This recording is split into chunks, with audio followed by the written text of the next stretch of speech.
shorts, handing out candy to kids. Yeah. Now I'm here. Do I look comfortable?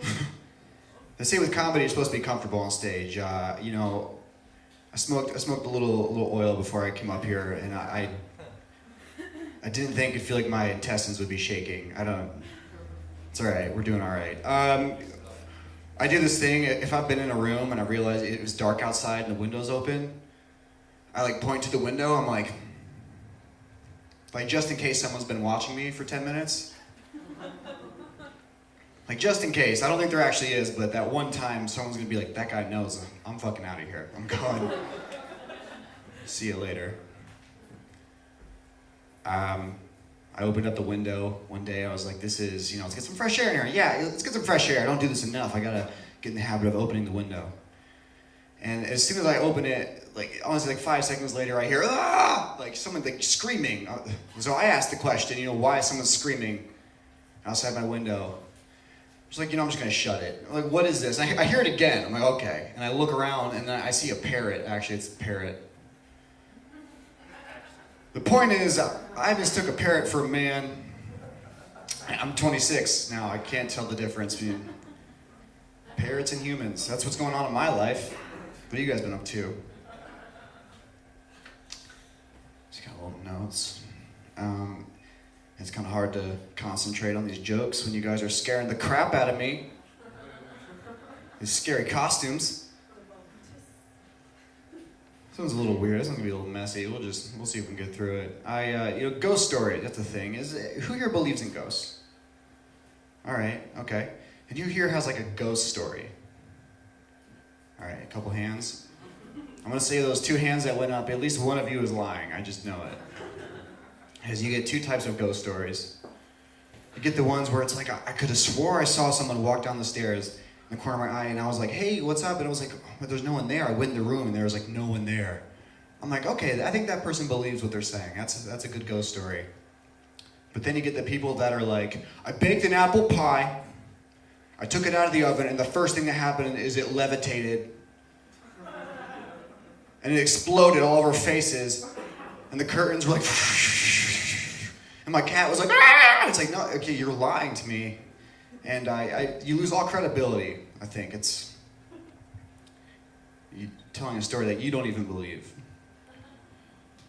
People catch on to you. Just saying, just so you know. It's PSA, you guys. We were talking about Halloween stories just recently. And this girl was talking about her Halloween party as a kid. And she's like, we all did the Bloody Mary thing. You go in the bathroom, turn the lights off, you say Bloody Mary 3 times. So she's like, yeah, it was me, all my friends, and my mom was in there with us, and we do it. And when we say Bloody Mary, there's like a red light and then a flash in the mirror, and we all screamed, and it was like so scary. And we're like, oh, yeah, cute, that's a fun Halloween story. It's probably over, right? No, she was like, yeah, but it turns out the light and then the flash was just my mom with a camera. I was like, yeah, no shit.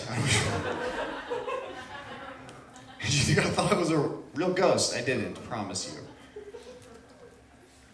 I don't know. I'm not saying ghosts aren't real. I need to see it for myself, before.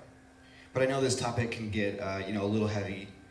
So it can be tied into religion, so we'll move on. You guys heard about that synagogue shooting recently? Man. Yeah, this shit's happening. But you know what? People are becoming aware that this stuff has been happening for a long time. And it's not just shootings in schools and places of religion. It's police brutality. It's been going on for such a long time. And now it's like finally people are catching on. And because a lot of it's because people have phones ready to go, use their cameras. It's like, hey, this is happening. I'm capturing it. Finally, people can believe us. And that part of it is beautiful. Finally, we're catching this stuff that's happening. Still no ghost sightings yet. Not a single ghost video that's even remotely believable. So, just to make the point. You guys are great. Thank you. Thank you. I was walking through the park recently. It's a classic setup. You really can't go wrong with that one. Come up to this hill in the woods, and there's this guy at the bottom of it. He's like, sir, excuse me, there's a middle school cross-country race happening, and they're coming this way. If you wouldn't mind just going around, taking the detour, that's what we're doing with foot traffic. I was like, of course, thank you, have a nice day. Then he adds on, he's like, yeah, any moment now, hundreds of middle schoolers are gonna be barreling down that hill. I was like, are you suggesting that I'm the one who's in danger? That's what I'm trying to figure out. Because challenge accepted.